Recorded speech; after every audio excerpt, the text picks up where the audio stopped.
Isiniwalat ni General Marbil ang mga umano'y kabalbalan ni Pangulong Kuting Jr. Ayon sa General, may mga ebidensya na nagpapakita ng mga katiwalian at ilegal na aktibidad na kinakasangkutan ng Pangulo.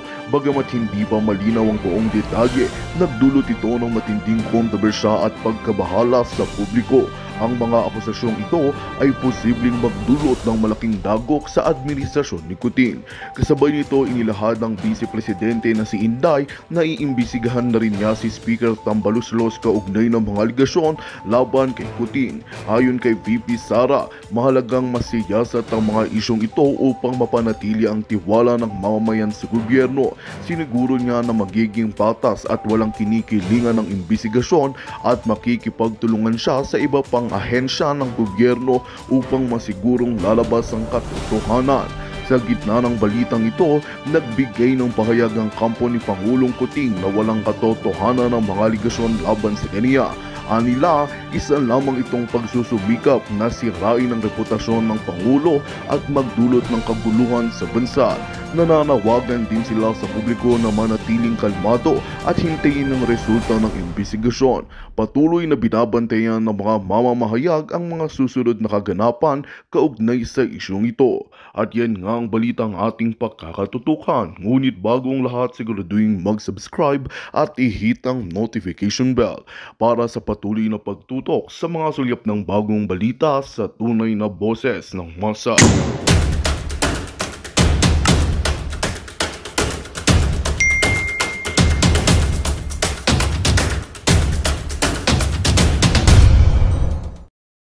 Persons present today. Thank you very much, sir. We would like to acknowledge the following guests. The DILG is represented by Yusek Oscar Valenzuela. Morning, sir. The DOJ is represented by Senior Assistant State Prosecutor Attorney Charlie Guhit. Morning, sir. The DSWD is represented by Yusek Fatima Alia Dimaporo. The NAPOLCOM is, we have the Vice Chairman and Executive Officer of the NAPOLCOM, Attorney Alberto Bernardo, and Commissioner Attorney Ricardo Bernabe. Morning, sirs. From the CHR, we have Chairman Attorney Richard Palpalato and the Chief Legal of Legislative Liaison Government, Attorney Erwin Caliba. Morning, sir. From the Philippine National Police, we have the Chief of the Philippine National Police, Police General Romel Francisco Marbil. Morning, sir. Together with him are Police Brigadier General Nicolas Salvador, Police Brigadier General Mark Pespes from the South, from PRO 11, Regional Director, Police Brigadier General Nicolas Torre III, and CIDG Police Brigadier General Raul Takaka. From the NBI, sir, we have... Good morning, guys. Senate hearing po, Kingdom. Na officers na nakatalaga noon during the conduct of operation, inibitahan ba natin? Yes, sir, yes, sir. Yung mga naka-relieve? Yes, sir. Andito sila? Ay, wala, sir. Wala po, sir. Wala dito? Wala, sir. Dapat sinama natin. Sige, sir. Laglagan na, mga kaibigan. Continue. From the National Bureau of Investigation, we have the Regional Director of the Southeastern Regional Office or SEMRO Region 11, Director Arcelito Albao. Morning, sir. From the Kingdom of Jesus Christ, the name above every name, we have Miss Eleanor Cardona, Miss Nelida Lisada. Morning, ma'am. Mr. or Sir Pastor Carlo Catiil, Brother Catiil, and we have Attorney Israelito Torion. The other members are here, sir, and holding area, sir. For the record, sir, the KOJC submitted the position papers, that's the position papers to this committee, sir, as well as the PNP, sir. They submitted a 35-second film clip, sir, to be shown later on, sir. Thank you very much, sir. That's all, sir.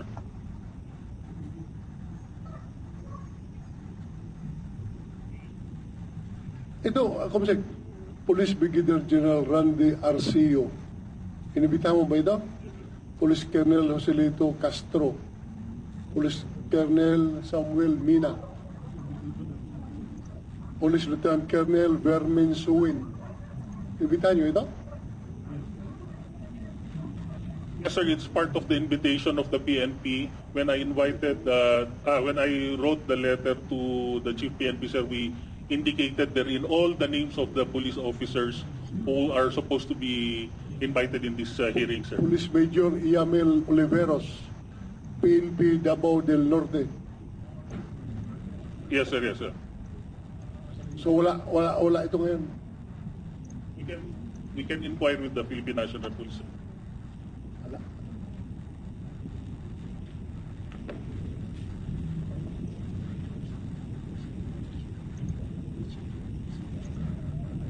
Yun lang naman.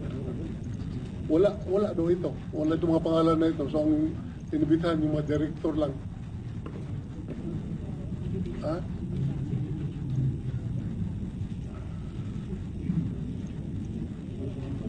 But anyway, kung hindi natin mapakinggan ngayon, next hearing. Ha? Next hearing. O ito lang daw, ang sabi ng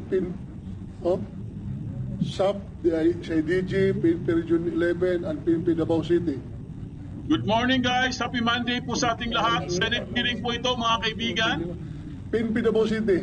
Sinong Davao PNP City? versus Kingdom of Jesus Christ. Oh, upo ka. Lagyan nyo ng kwan dyan. Lagyan nyo ng... Andito po si Attorney Hindi Torion, ako parang hindi kasanay dito. Eleonora Pati si Nick Torre. Dona, Oh. Executive Bakit dyan ng ka sa Kingdom. likod? Dito. Lagyan ninyo ng marker. Dumalo din si Balan. General Marbil, mga kaibigan. Ako, laglagan na to guys. Hindi naman kayo takot dahil hindi pa naman kayo ang nandun nung panahon na yun, di ba?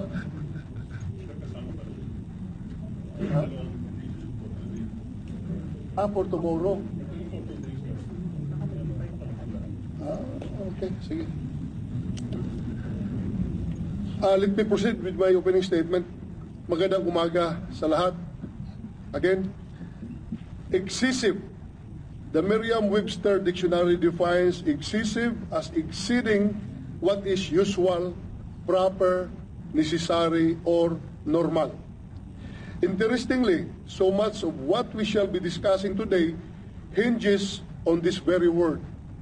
Sa katunayan nga, mukhang ang salitang iyan ay magiging sentro ng ating talakayan sa pagdinig na ito. In the end, ladies and gentlemen, what is meant by excessive force? How is it determined? How is it measured? As reported in the news, Pastor Apollo Kibuloy, founder and leader of the Kingdom of Jesus Christ, along with 5 others, was charged with sexual abuse and other acts of abuse under Republic Act number 7610 in March this year. They were also charged with qualified human trafficking under Republic Act number 9208. Last April, the warrant of arrest was issued against Pastor Kibuloy and the 5 other individuals. Unfortunately, authorities were unable to serve the warrant against the pastor. Apparently, he could not be found. This is what now brings us to the June 10, 2024 incident. The PNP conducted an operation simultaneously in 3 locations within Davao City in order to serve the warrant against Pastor Kibuloy. Let us watch this video. Paki-play ng video.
Para pabalik-balik.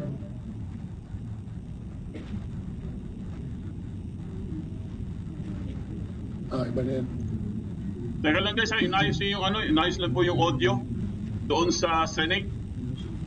Good morning sa ating lahat. Happy Monday po guys. Senate hearing po tayo mga kaibigan.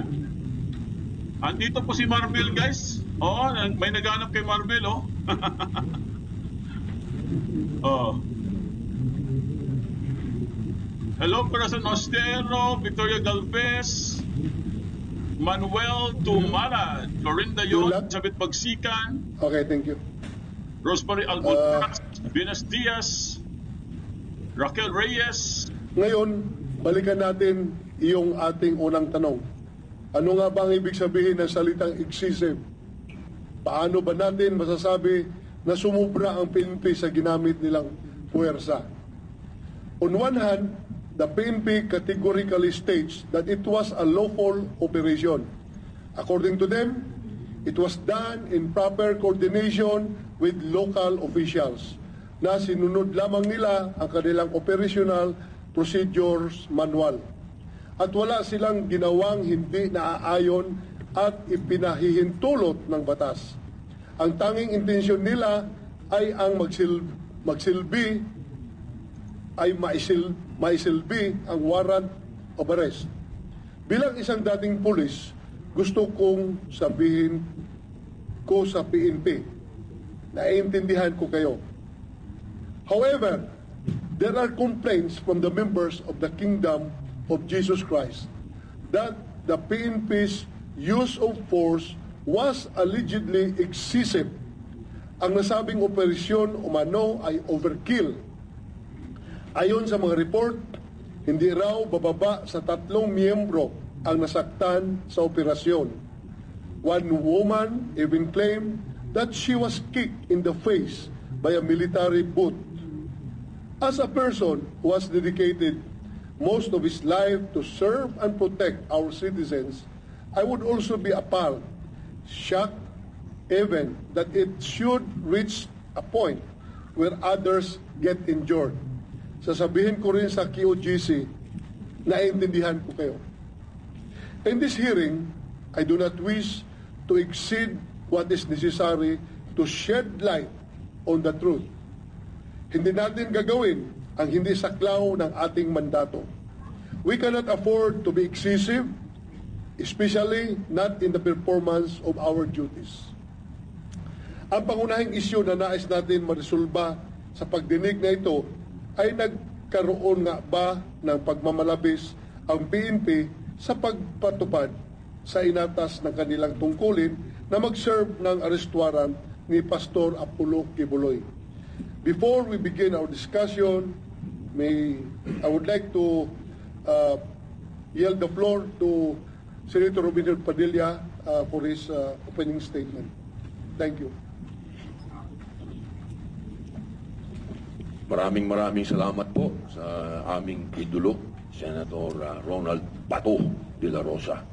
A'udhu billahi minash shaitanir rajim. Bismillahirrahmanirrahim.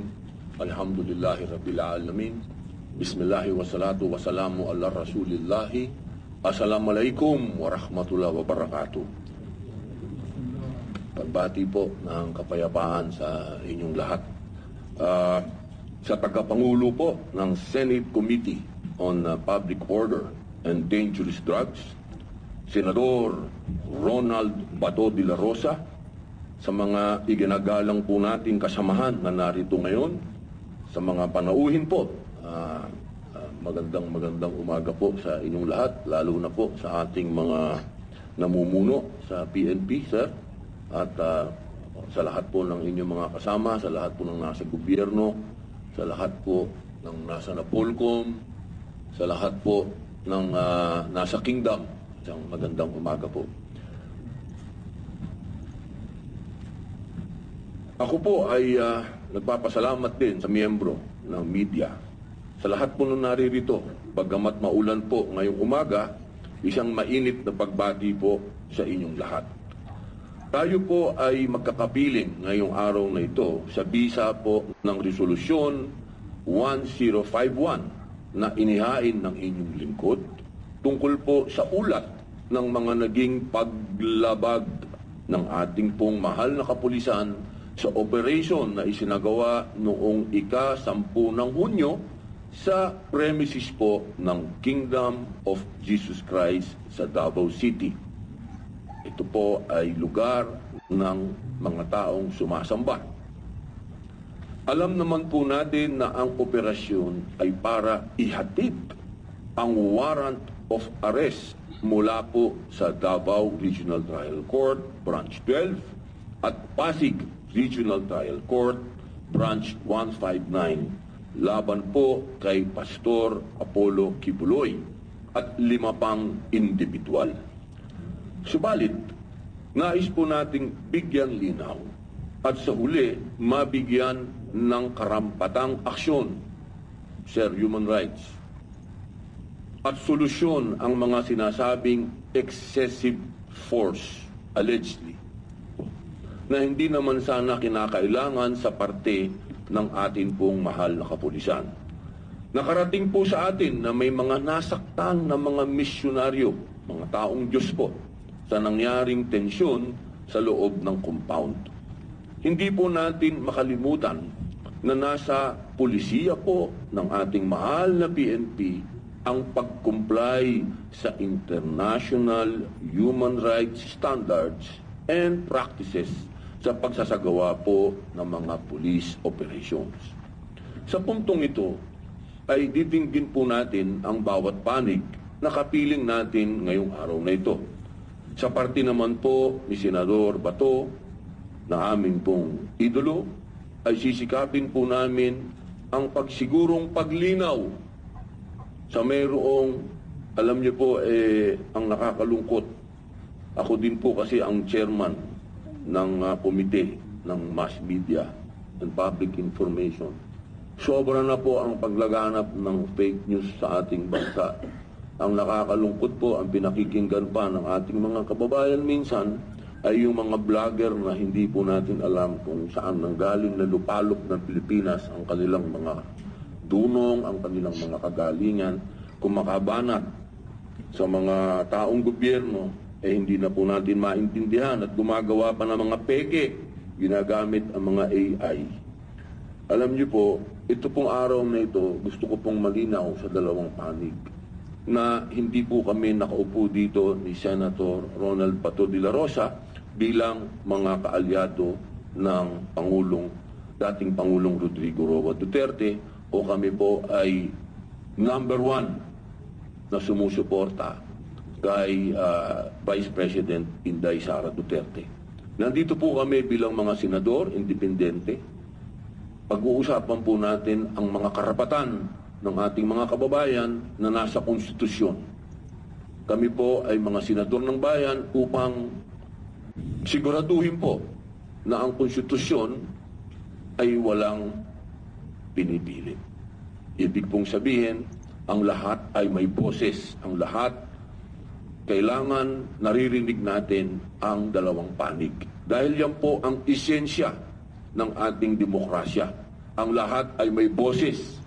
Hindi po pwede na isa lang po ang naririnig natin, lalo na sa 4 na sulok ng Senado. Ang Senado po ay boses ng bayan.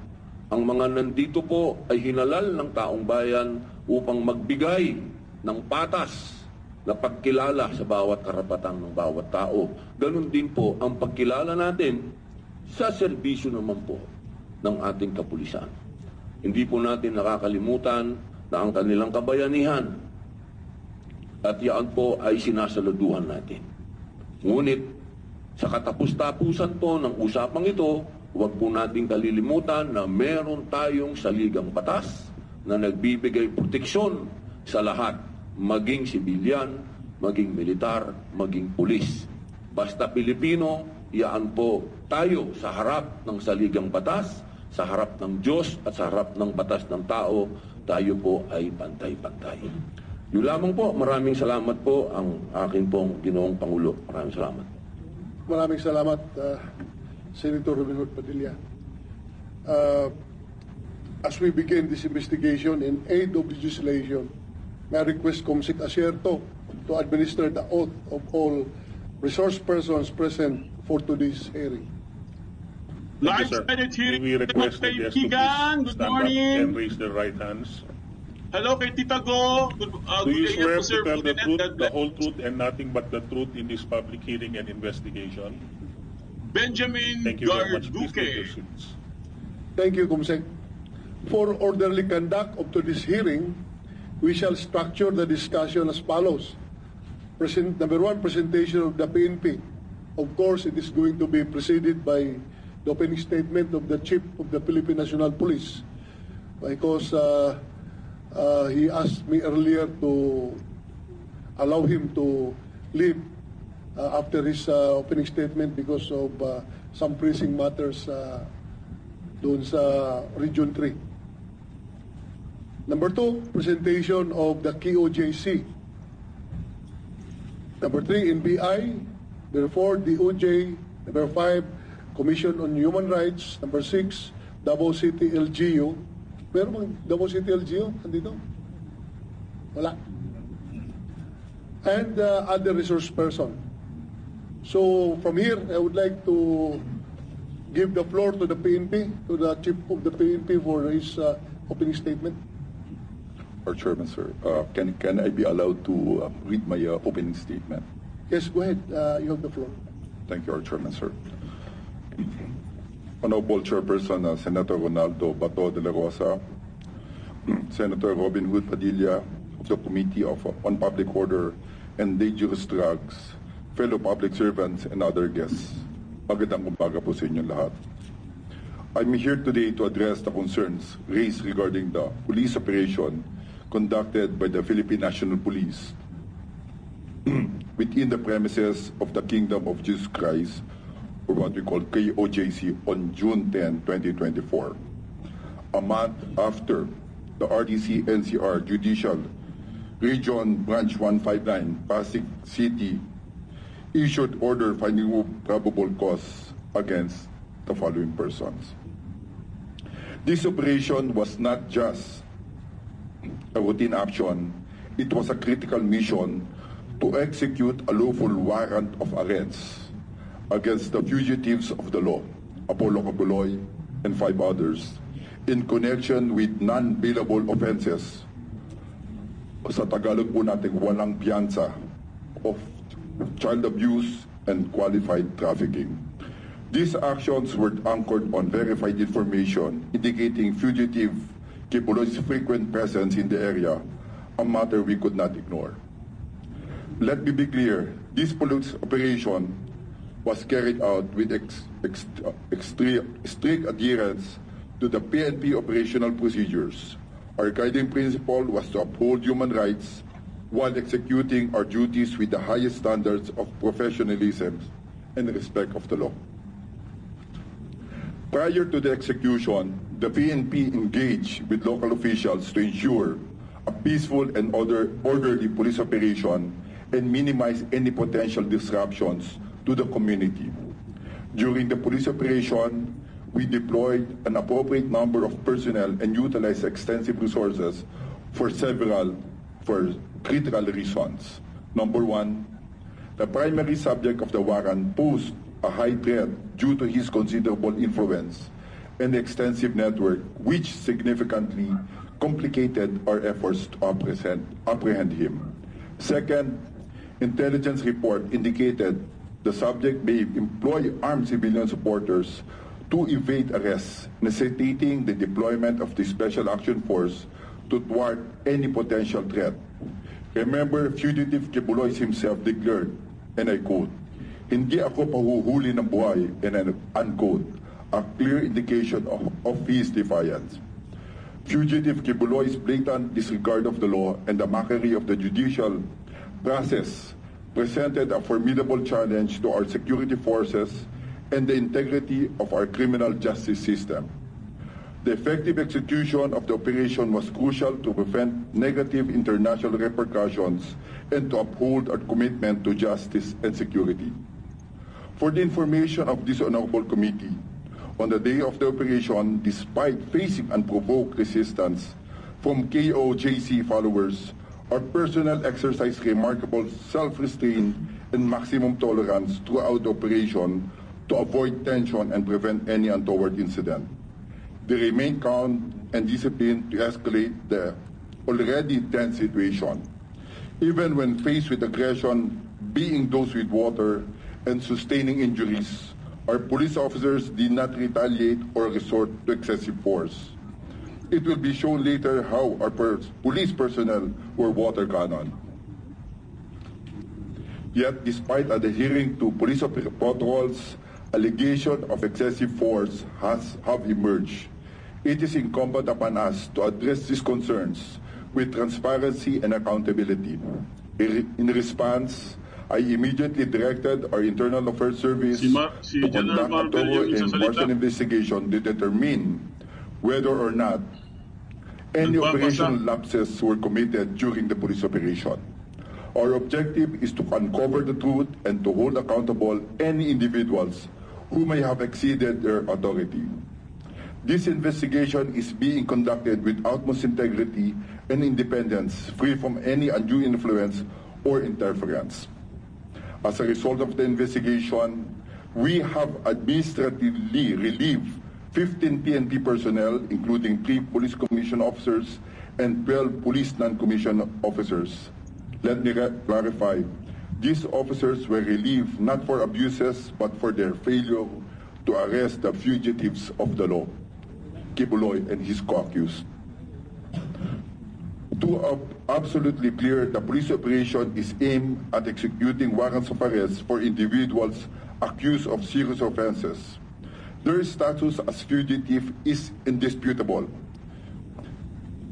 Instead of cooperating with law enforcement officers, members of the Kingdom of Jesus Christ disgracefully choose to use women and children as human shields, obstructing and delaying the lawful actions of the police. Armed with bolos and other bladed weapons, male members of this group engage in violent confrontations with police officers. As a result, 6 individuals and 2 minors were taken to the police station but were released the same day for humanitarian reason. Criminal cases for violation of PD 1829 or obstruction of justice have been filed against them through regular filing. In the interest of transparency and accountability, the PNP is open to any investigation if only to ferret out the truth. We hope that the focus of the investigation will squarely rest on the action and practices of some officers and members of the KOJC, not on the Philippine National Police. The allegations against fugitive Kibuloy and his associates are serious and cannot be ignored. The PNP is simply fulfilling its duty to uphold the law and protect the community. The PNP will relentlessly pursue its mission within the bounds of law. We are committed to learning from this incident to prevent its reoccurrence and further strengthen our operational strategies and procedures. In closing, the Philippine National Police remains steadfast in its commitment to uphold the rule of law and to protect the rights of all individuals. Our presence here today is a testament to our highest respect for the Senate and its vital oversight function. Rest assured, we will fully cooperate with this investigation in aid of legislation. Thank you for your attention and for the opportunity to address this team body. Maraming salamat po. Thank you, General Marbel. Before the opening statement of Senator Bongo, I would like to yield the floor to Senator Romero Padilla. I think you have some questions to the Chief PNP? Yes, before sir. he leaves. Opo, mahal na tagapangulo. Pwede po bang... With the indulgence of Senator Bongo, are you okay? Pumaya yung opening statement mo. Go ahead, Senator Romero Padilla. Opo, akin lang pong babatiin ng ating idolo, ang taong bisyo, ang magserbisyo, Senator Bongo. Magandang umaga po.